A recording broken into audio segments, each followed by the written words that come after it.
My parents unplugged my baby monitor so my brother could charge his work laptop. Now they're begging for forgiveness.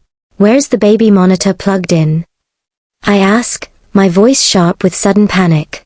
Oh, we needed that outlet for Justin's work laptop, my mother says casually, not even looking up from her phone. What? The word comes out strangled. You unplugged Sophie's monitor? Don't worry, sweetheart. The baby's fine. You really need to relax. My hands are shaking now. Mom, you unplugged my daughter's medical monitor. She has a life-threatening condition. It's just a baby monitor, Maya. You're being paranoid. She has apnea. My voice cracks. That monitor alerts us if she stops breathing. Maya.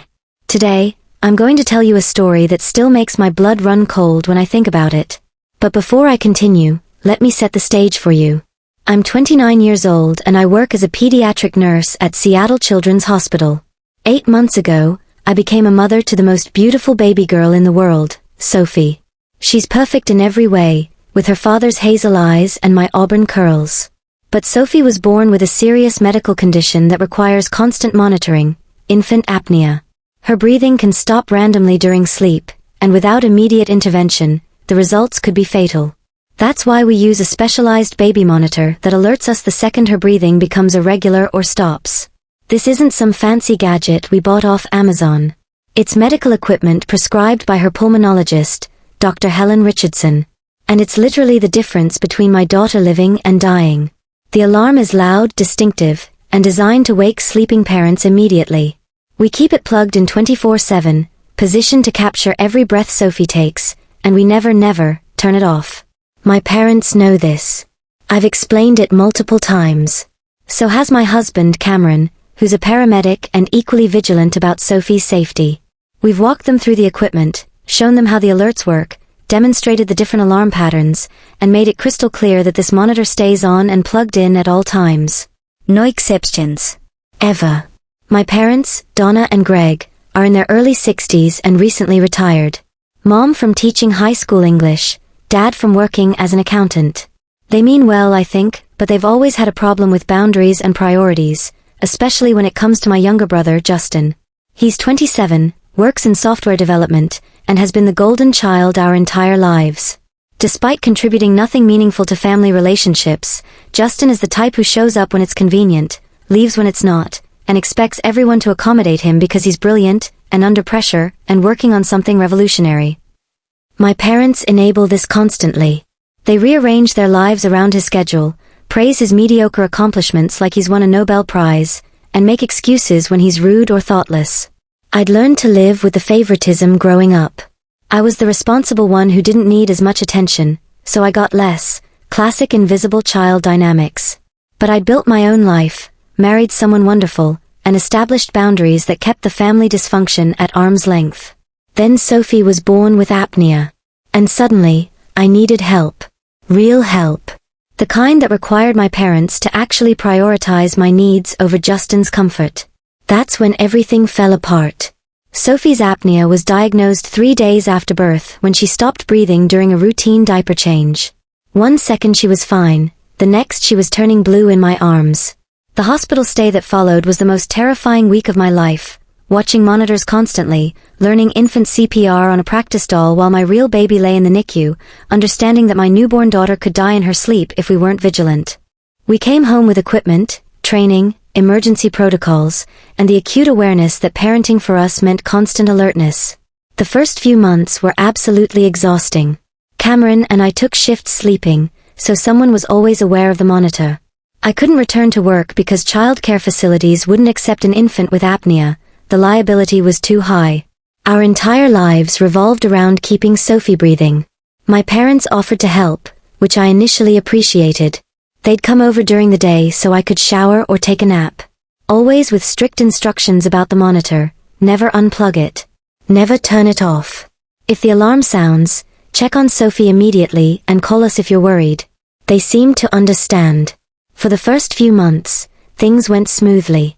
Mom would hold Sophie while I slept for a few precious hours. Dad would sit in the nursery reading his Stephen King novels, keeping watch. They followed the rules. They respected the boundaries. Then Justin lost his condo. His roommates had kicked him out after months of not paying his share of rent, money he'd spent on new computer equipment for his startup idea. Justin needed temporary housing while he sorted things out. My parents immediately offered their guest room in their house in Bellevue, just outside Seattle. Within a week, Justin had taken over their entire house.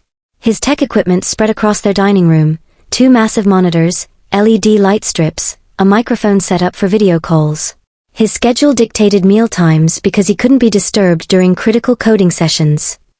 His noise level, working until 2 a.m., arguing with colleagues over Zoom, made their quiet retirement chaotic. They loved it. Finally, their son needed them. He was present in their daily lives. He was giving them purpose. The fact that he was a terrible houseguest who contributed nothing to groceries or cleaning didn't matter. The fact that he treated their home like a hotel didn't matter. Justin was home, and that was all that counted. This started affecting their help with Sophie almost immediately. They'd cancel at the last minute because Justin needed to use Mom's Toyota to meet a potential investor. They'd show up late because Justin had stayed up working until dawn and they didn't want to wake him by leaving early. Their attention was divided, their priorities shifting back to their default setting, Justin first, Maya second. I tried to be understanding. Justin was going through a transition. They were helping him. Families help each other. But the resentment built as I watched them drop everything for him while treating my requests for help as impositions. Can you come watch Sophie on Thursday? I'd ask. Oh, Justin has a big deadline that day. Maybe next week? I haven't slept more than 3 hours straight in 6 days, Mom. You chose to have a baby, honey. This is what parenting is. Then came the weekend that changed everything. Cameron had to work a double shift. Another paramedic had a family emergency and the station was short-staffed. I'd been up for nearly 2 full days because Sophie had been having irregular breathing episodes that kept triggering the monitor, not enough to require hospital intervention, but enough to keep me on high alert, checking on her every few minutes, my nerves completely shattered. I called my parents Friday morning, my voice hoarse from exhaustion. Can you come watch Sophie today? I haven't slept in 48 hours and Cameron's working a double. I'm not safe to care for her like this. Oh sweetheart, Mom said, and I could already hear the excuse coming. Justin has an important client presentation this afternoon. He's running through his demo in the living room and needs the space and quiet to focus. Mom, I was fighting back tears. I'm asking you to watch your granddaughter so I can sleep. Justin can practice at a coffee shop. He needs the big monitor to review his interface properly. Can't you manage until tomorrow? No. I'm literally falling asleep standing up. If I don't rest, I'm going to collapse. She sighed like I was being difficult, like I was the unreasonable one. Fine, we'll come over, but we'll need to leave by 3 because Justin's presentation is at 5 and we promised to take him to the Capitol Grill afterward to celebrate. They arrived at my house in Capitol Hill at 11.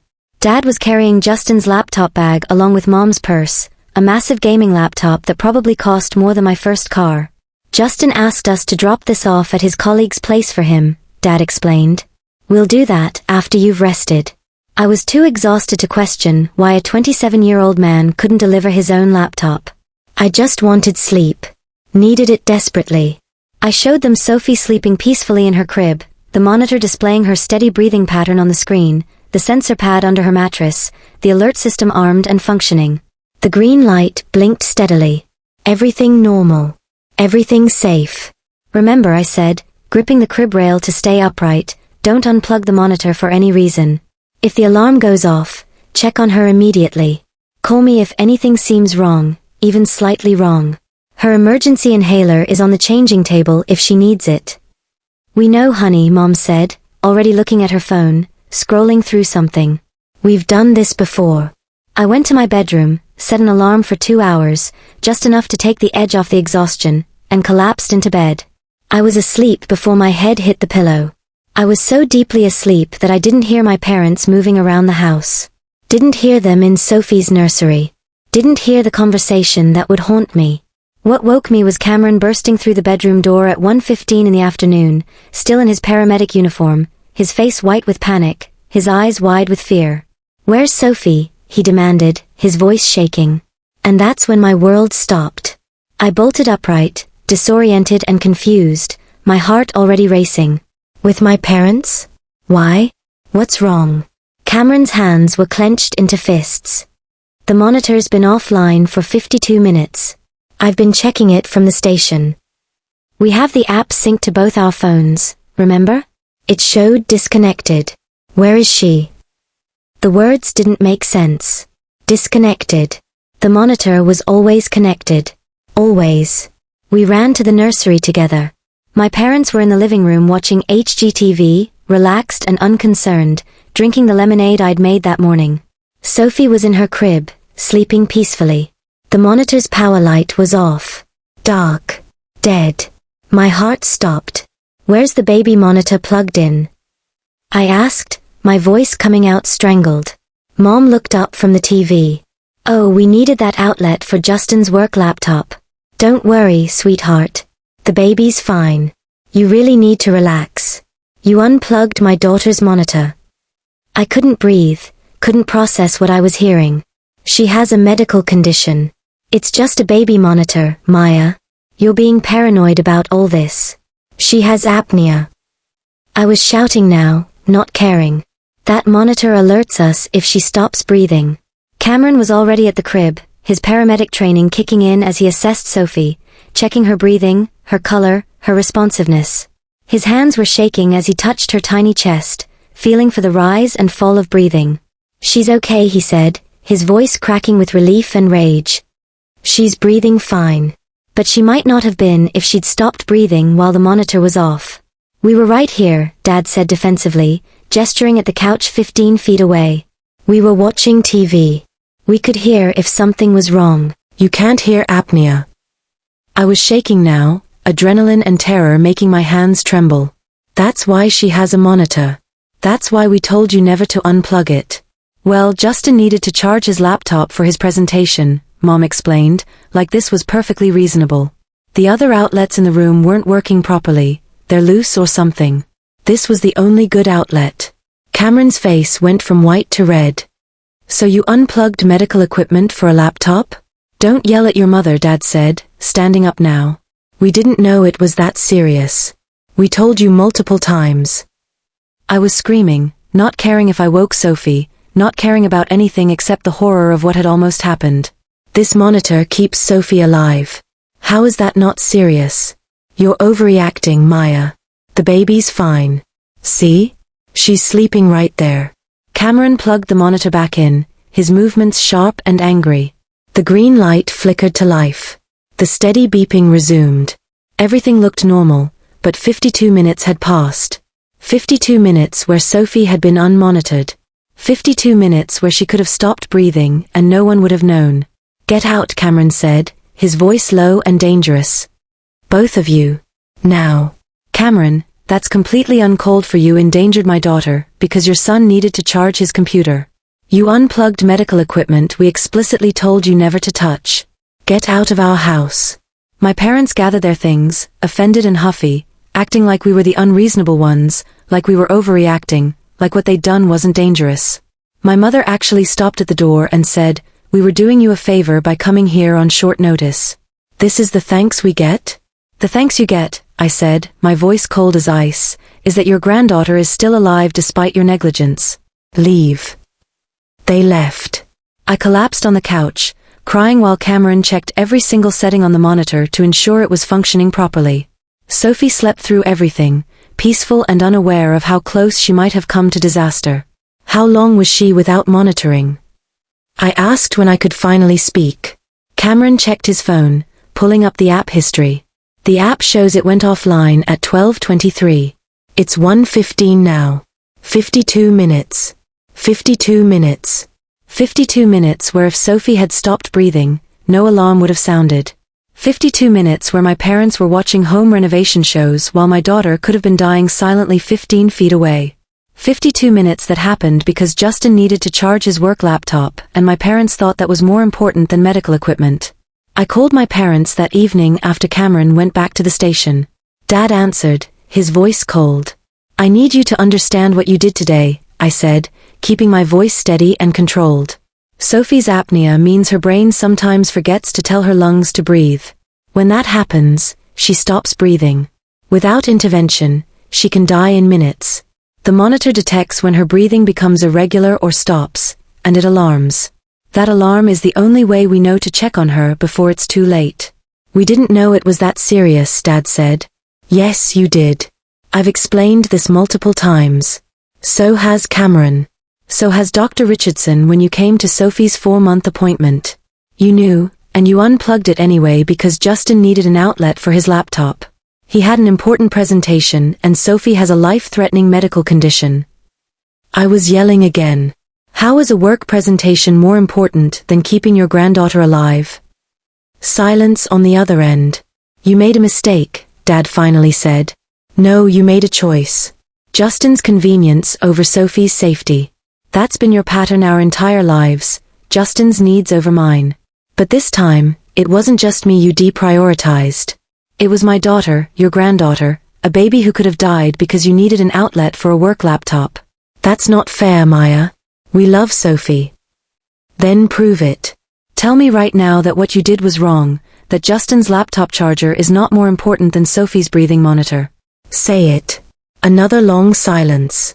Then Mom's voice in the background, let me talk to her. Maya honey, Mom said, her voice syrupy with fake concern. You're exhausted and emotional. Once you've calmed down, you'll see we were just trying to help. By unplugging medical equipment? We didn't realize it was that important. You've always been anxious about Sophie, and we thought you were overreacting about the monitor. I'm a pediatric nurse, I said slowly, like I was talking to a child. Cameron is a paramedic with advanced life support certification. We both told you repeatedly how serious this is. You chose not to believe us because believing us would mean Justin's needs weren't the priority. That's not true, Mom protested. It's absolutely true. You've prioritized Justin over me our entire lives. Fine. I'm an adult. I can handle it. But you do not get to prioritize Justin over Sophie's safety. You do not get to endanger my child because your son needs an outlet. We made a mistake. Can't you forgive us? Forgiveness requires acknowledgement. You're still making excuses, still acting like we're overreacting, still defending the choice to unplug her monitor. So no, I can't forgive you. I hung up and blocked both their numbers. Cameron supported the decision completely when he got home the next morning. They endangered Sophie, he said simply, holding our daughter while she slept against his chest. They don't get access to endanger her again. My parents tried reaching out through other family members. My Aunt Victoria, Mom's sister, called 2 days later to mediate. Your parents feel terrible, she said. Do they? Because their apologies have all been sorry you're upset, not sorry we unplugged your daughter's medical equipment. They didn't understand how serious it was. I'm a pediatric nurse who specialized in respiratory conditions. I explained it in medical terms. Cameron's a paramedic who's responded to infant emergencies. He explained it in emergency response terms. Dr. Richardson explained it in specialist terms at the appointment they attended. They understood. They just didn't care because Justin needed something. That's harsh, Maya. They're your parents. And Sophie is my daughter. If they can't prioritize her safety over Justin's convenience, they don't get access to her. Word spread through the family about what happened. Responses were divided. Half the family, mostly the ones who'd experienced my parents' favoritism toward Justin firsthand, were horrified that they'd unplugged medical equipment. The other half thought I was overreacting and needed to forgive because family makes mistakes. Mistakes are accidental, I responded to every minimization attempt. This was a choice. They chose to unplug a breathing monitor for a laptop charger. That's not a mistake. That's a priority decision, and they chose wrong. Justin called me 3 days after the incident, his voice irritated. Maya, this is ridiculous. Mom and Dad are devastated. You need to let this go. Did you know Sophie has a medical condition that requires constant monitoring? Yeah, Mom mentioned something about breathing issues. Did you know that monitor was unplugged so you could charge your work laptop? Silence. Then, I didn't know they unplugged anything. I just said I needed to charge my computer before my meeting. And they immediately unplugged medical equipment to accommodate you. That's how they've always operated. Your needs supersede everything else, including a baby's life. Do you realize your laptop charging could have killed your niece? That's not my fault. It's everyone's fault. Yours for expecting them to drop everything for you, theirs for endangering Sophie to give you an outlet. This is what happens when one person's convenience always comes first. Eventually, someone gets hurt. So you're blaming me for their mistake? I'm blaming all of you for a family dynamic where Justin always gets priority and everyone else's needs, including a baby's medical needs, are secondary. Congratulations. You got your outlet charged. I hope your presentation went well. I hung up. Justin texted later, for what it's worth, I'm sorry. I didn't know about the monitor. I didn't respond. Sorry doesn't resuscitate a baby who stops breathing. My parents tried showing up at our house twice. We didn't answer the door. They sent gifts for Sophie that we returned unopened. They reached out to Cameron's parents, who shut them down immediately. You unplugged medical equipment for a laptop charger? Cameron's mother, Janet, was appalled when my parents tried to get her to intercede. What's wrong with you? The family pressure continued for weeks. My parents recruited relatives to guilt-trip me. They sent cards with phrases like "We're sorry if we made you uncomfortable." They posted vague Facebook messages about missing our precious granddaughter that generated sympathy from people who didn't know the full story. I finally posted my own statement. My parents unplugged my daughter's apnea monitor, medical equipment that alerts us if she stops breathing, so my brother could charge his work laptop. They were told never to unplug it. They did anyway. My daughter could have died. We will not be resuming contact with people who prioritize laptop chargers over breathing monitors. Comments are disabled. The post stayed up for 2 hours before Facebook removed it for violating community standards on family disputes. But those 2 hours were enough. Screenshots circulated. People who'd been pressuring me to forgive suddenly understood the severity. The narrative shifted from Maya is being unreasonable to what kind of people unplug a baby's breathing monitor? My parents' reputation in our family and social circle took a significant hit. People stopped taking their side. Even relatives who'd been defending them started questioning their judgment. Justin moved out of their house 5 weeks after the incident, having found a new apartment in Fremont. With him gone, my parents' purpose evaporated. They tried reaching out again, this time with a more genuine apology. We made a terrible mistake, Dad wrote in an email. We should have never touched Sophie's monitor.